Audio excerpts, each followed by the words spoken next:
मैं doctor Satish sir अपने YouTube channel achiever IAS academy पर आपका हार्दिक स्वागत एवं अभिनंदन करता हूं। पिछली क्लास में मैंने डिस्कस किया था कि भारत का सामान्य परिचय क्या है। आज हम डिस्कस करेंगे कि भारत का सीमा विस्तार क्या है, भारत का जो क्षेत्रफल की दृष्टि से कौन सा राज्य प्रथम है, कौन सा दूसरा है, इस पर हम आज डिस्कस करेंगे। देखते हैं आज क्लास में कि आज भारत का विस्तार तथा सीमाएं, भारत का क्षेत्रफल की दृष्टि से हम देखें तो हम पाते हैं कि भारत का जो क्षेत्रफल है 32,87,263 वर्ग किलोमीटर है। भारत का क्षेत्रफल यदि हम देखें तो 32,87,263 वर्ग किलोमीटर माना जाता है।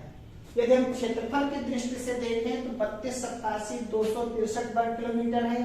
और यदि इसका परसेंटेज के हिसाब से देखें विश्व में तो इसका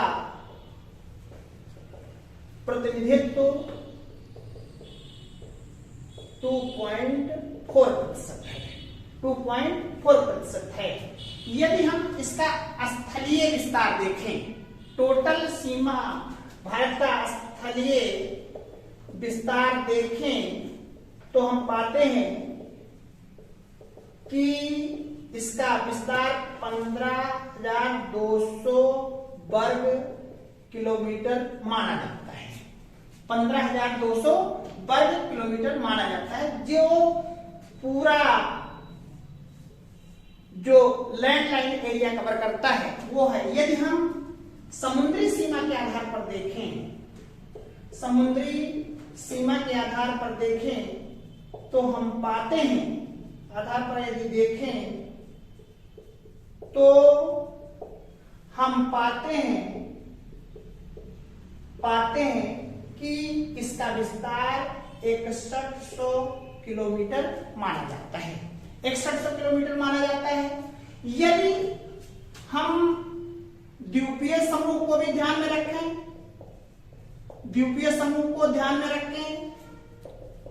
में रखें तो हम पाते हैं कि इसका विस्तार 7500 किलोमीटर माना जाता है। यदि टोटल एरिया की बात करते हैं तो हमारा जो विस्तार है 15,200 किलोमीटर वर्ग किलोमीटर माना जाता है। यदि लैंडलाइन कवर एरिया देखते हैं तो 15,200 कवर एरिया माना जाता है। यदि हम समुद्री सीमा का विस्तार देखें तो 6100 वर्ग किलोमीटर माना जाता है। यदि हम क्या बोलते हैं, जो आपके अंडमान निकोबार द्वीप समूह है या जितने भी तटीय कोस्टल एरियाज हैं उनको यदि हम शामिल करते हैं तो टोटल हमारा क्या माना जाता है, 7500 वर्ग किलोमीटर माना जाता है। यदि यहीं पर प्रश्न उठता है कि सबसे अधिक तटीय रेखा किस राज्य की लगती है, जो PCS में या IAS में हर बार ये प्रश्न पूछा जाता है कि कौन सी रेखा सबसे राज्य अधिक तटीय रेखा को बिलोंग करती है। तो पहला स्थान होता है कौन सा, गुजरात। दूसरा स्थान कौन सा है, आंध्र प्रदेश। आंध्र प्रदेश ये सबसे अधिक तटीय रेखा का विस्तारित क्षेत्र माना जाता है। यदि सबसे कम क्षेत्र की बात करें, सबसे कम क्षेत्र की बात करें कि किस राज्य की तटीय रेखा सबसे कम देखी जाती है तो उसका सबसे अच्छा उदाहरण होगा, वो कौन सा राज्य होगा, गोवा होगा। इस तरह से हम देखते हैं कि गोवा का सबसे पार्टिसिपेशन तटीय राज्य कम देखा जाता है और सबसे अधिक देखा जाता है गुजरात राज्य का देखा जाता है। अब बात आती है कि इसके पड़ोसी राज्य कौन कौन से हैं, कौन कौन से राज्य जो भारत को टच करते हैं, पड़ोसी देश हैं जो भारत को विस्तारित करते हैं। तो सबसे उत्तर में हम देखें तो हम पाते हैं कि पहला जो देश है वो है चीन। दूसरा देश कौन सा है हमारा, नेपाल। ठीक है, चीन पहला देश है, दूसरा क्या है, नेपाल है। यदि हम पश्चिम की बात करें, यदि हम पश्चिम की बात करें तो देखते हैं पश्चिम में हमारे दो देश हैं। पहला है अफगानिस्तान और दूसरा है पाकिस्तान। यदि हम पूरब की बात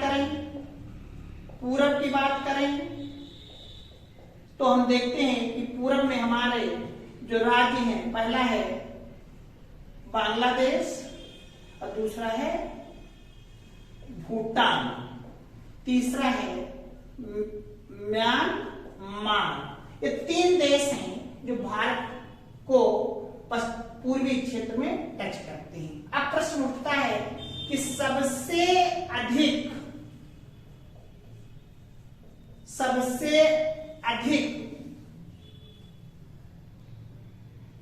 सीमा रेखा किस देश के साथ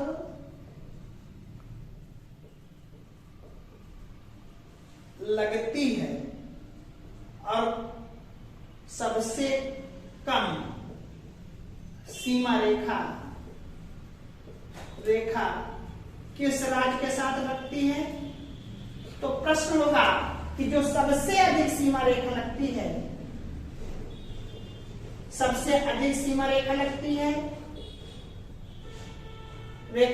है, वो है बांग्लादेश, और सबसे कम सीमा रेखा जो लगती है वो है अफगानिस्तान की मात्र 80 किलोमीटर सीमा रेखा भारत से टच करती है।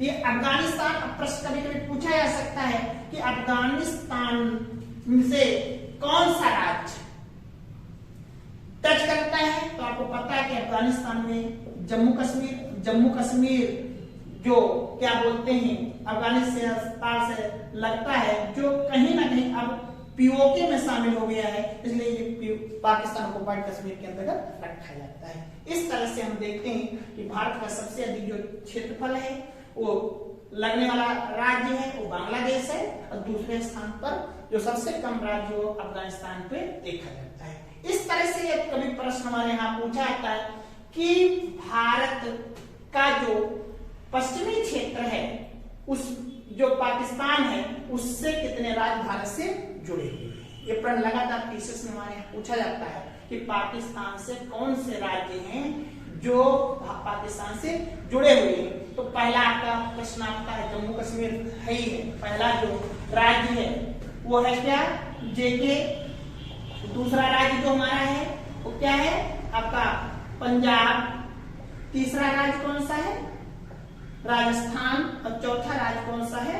गुजरात। ये 4 राज्य हैं जहां से पाकिस्तान की सीमाएं भारत से कवर करती हैं। यदि हम नेपाल की बात करें तो हमेशा प्रश्न आपसे पूछा जाता है यूपीपीसीएस के परिपेक्ष में, नेपाल के साथ उत्तर प्रदेश के किस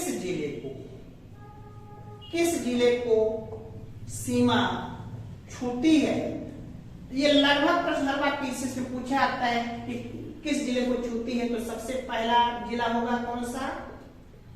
बलरामपुर। दूसरा जिला कौन सा होगा? सिद्धार्थनगर। तीसरा जिला होगा महाराजगंज। चौथा होगा श्रावस्ती। पांचवा होगा बहराइच। छठवां होगा आपका खीरी लखीमपुर, और अगला होगा आपका पीलीभीत। ये जिले हैं जो उत्तर प्रदेश के जिले हैं जो नेपाल से क्या करते हैं? टच करते हैं। इस तरह से हम देखते हैं कि उत्तर प्रदेश के ये जिले हैं जो क्या करते हैं? नेपाल से टच करते हैं। यदि बात आती है कि नेपाल से कौन से राज्य टच करते हैं, तो आपको क्लियर होना चाहिए नेपाल के साथ जो सीमा रेखा लगी हुई है भारत की, उसमें पहला नाम आता है उत्तराखंड, दूसरा है उत्तर प्रदेश, तीसरा है क्या बोलते हैं बिहार, और चौथा क्या है सिक्किम है, जो नेपाल की 4 राज्यों की रेखाएं क्या करती हैं, टच करती हैं। अब बात आती है कि बांग्लादेश से कौन कौन सी सीमाएं हैं। लगातार प्रश्न आते हैं, पूछा जाता है कि बांग्लादेश से कौन कौन से राज्य टच करते हैं। वेरी वेरी इंपॉर्टेंट प्रश्न होता है, हमेशा पीसीएस से पूछा जाने वाला प्रश्न है। तो बांग्लादेश से जो टच होने वाले राज्य हैं, पहला आपका कौन सा राज्य है, बंगाल। दूसरा कौन सा राज्य है आपका, असम। तीसरा कौन सा राज्य है आपका, मेघालय। चौथा कौन सा राज्य है, मिजोरम। पांचवा कौन सा राज्य है आपका, त्रिपुरा। ये 1 2 3 4 5, ये 5 राज्य हैं जो बांग्लादेश को टच करते हैं। इस तरह से इनके लोकेशन के आधार पर हम देखें तो ये राज्य भारत को क्या बोलते हैं, देश हैं जो भारत को क्या करते हैं, टच करते हैं, उनके पड़ोसी राज्यों की सीमा निर्धारित करते हैं। अब यहीं पर बात आती है कि भारत और अफगानिस्तान के बीच में एक विभाजन रेखा खींची गई, जो भारत और अफगानिस्तान को क्या करती है, अलग करती है। उसको हम डूरंड रेखा के नाम से जानते हैं, जो कहीं ना कहीं भारत और अफगानिस्तान के बीच की डिवाइड लाइन को डिफाइन करते हैं। इसी के साथ साथ हम भारत पाकिस्तान के बीच में देखें तो भारत और पाकिस्तान के बीच में भी रेड क्लिफ लाइन होती है, जो भारत और पाकिस्तान को डिवाइड रेखा करती है। इसी तरह से यदि हम भारत और चाइना के बीच में देखें तो भारत और चाइना के बीच में मैकमोहन रेखा होती है, जो भारत और चाइना को अलग करती है। इस तरह से ओवरऑल भारत का विस्तार की सीमाएं इस पेज में हम देख सकते हैं, और इसके आधार पर हम किसी भी क्वेश्चन का पुटअप भी कर सकते हैं। यदि हमारा चैनल अच्छा लगे तो लाइक भी करिए और सब्सक्राइब भी करिए, और उसके बारे में कमेंट भी करिए।